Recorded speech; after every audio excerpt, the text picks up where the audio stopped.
पुणे पिंपरी महापालिका निवडणूक राष्ट्रवादी एकत्र, भाजप मिशन 125 वर ठाम। राज्यातील महापालिका निवडणुकींच्या पार्श्वभूमीवर पुणे आणि पिंपरी चिंचवडमध्ये मोठ्या राजकीय घडामोडींना वेग आला आहे।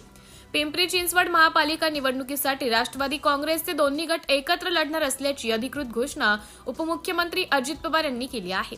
याआधी आमदार रोहित पवार आणि खासदार अमोल कोल्हे यांनी अजित पवारांची भेट घेतल्यानंतर युतीच्या चर्चांना वेग आला होता। अखेर या चर्चांना यश आले असून दोन्ही राष्ट्रवादींच्या एकत्र उमेदवारांची यादी लवकरच जाहीर होण्याची शक्यता वर्तवली जात आहे। दरम्यान पिंपरीतील जाहीर सभेत अजित पवार यांनी नाव न घेता भाजपावर जोरदार टीका केली। महापालिकेत भ्रष्टाचार सुरू असून खर्चात मोठ्या प्रमाणात वाढ झाल्याचा आरोप त्यांनी केला आहे। जॅकवेल प्रकल्पाच्या निविदा 30% वाढवण्यात आल्याचा मुद्दा उपस्थित करत जमिनी बळकावणे, टँकर माफिया, संतपीठ प्रकल्पाचा मूळ उद्देश बदलणे तसेच महापालिकेवर वाढलेले कर्ज यासाठी सत्ताधाऱ्यांना जबाबदार धरले। दुसरीकडे भाजपने पिंपरी चिंचवड महापालिकेत स्वबळावर निवडणूक लढवण्याची भूमिका घेत मिशन 125 जाहीर केले आहे। अब की बार 125 पार असा नारा देत भाजपने आपला आत्मविश्वास व्यक्त केला आहे।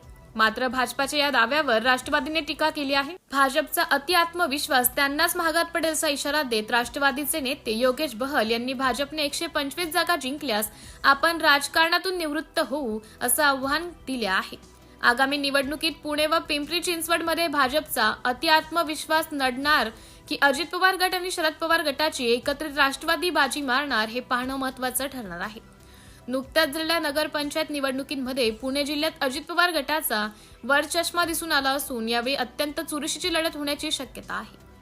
तसेच काही प्रभागांमध्ये उपमुख्यमंत्री एकनाथ शिंदे यांची शिवसेना आणि उद्धव ठाकरे यांची शिवसेना ही प्रभावी ठरण्याची चिन्हे आहेत। अखेर जनता कोणाला सत्तेत बसवायचे आणि कोणाला बाहेरचा रस्ता दाखवायचा याचा फैसला येणाऱ्या काळात करणार आहे। सिटी इंडिया न्यूजसाठी प्रतिनिधी दत्तात्रय ठोंबरे, पुणे।